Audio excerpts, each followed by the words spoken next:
Okay, welcome everybody to a quick lesson on prepositions. Now, there are a few points I want to go through with prepositions. There are five things here, but before I do, let's quickly look at some common prepositions so that you have some examples in your head. And the most common ones are in, out, up, down, on, off. These are all typical prepositions, and what you'll notice is that they often describe position, in, out, over, through.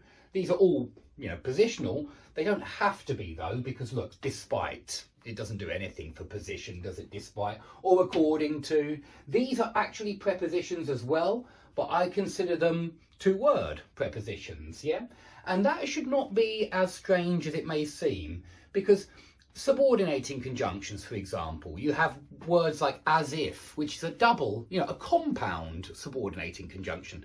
As if functions the same as if, in the sense that it's always followed by an incomplete thought.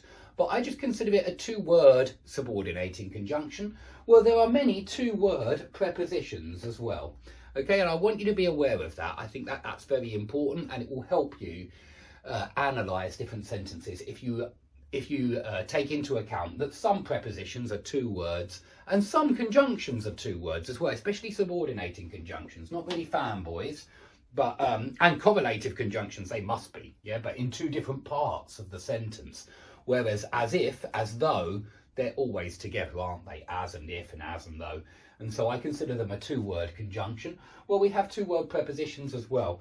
Now, remember that prepositions are always followed by a noun. That's the very essence of a preposition. If they're not followed by a noun, they become something else. They become probably an adverb.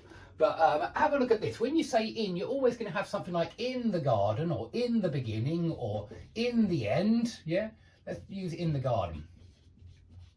In the beginning, in the end, in the garden, in the box, in the book, in the film. You always have a noun after it, and very often you'll have a determiner first, like the. You don't have to. It's a long story why sometimes we have the and sometimes we don't have the. And if you're a foreign student interested in why, I recommend my Master English Grammar course, because that course deals with articles, determiners for foreign students. This is really a course for advanced foreign students and natives, but we're looking more at the theory of grammar rather than the practice, how to actually use prepositions, for example. But so we always say in the garden, I looked out the window, something like that, out the window. The quick brown fox jumped over the lazy dog, over the lazy dog. And look, we can have an adjective before we hit the noun. We can have a determiner, then an adjective, then a noun. That's important. Through the forest, over the fields, through the forest. Now, be careful with for, because many of you will know that for is in fanboys, which means it joins main clauses together. But it's also a preposition. When you say for 5 years, it's a preposition. For 5 years. And notice again, we've got determiner, because numbers are determiners, just like the.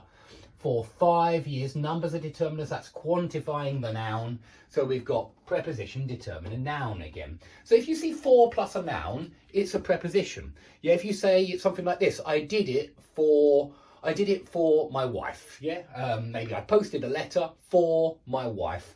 For preposition, my, determiner, wife, noun. So it's a very common pattern, this preposition, determiner, noun. You see it all the time. Despite his advice, again, it's preposition, determiner, noun. Despite his advice, I decided to go anyway. Maybe he advised me not to go, but despite his advice, I decided to go anyway. And have you heard about their news?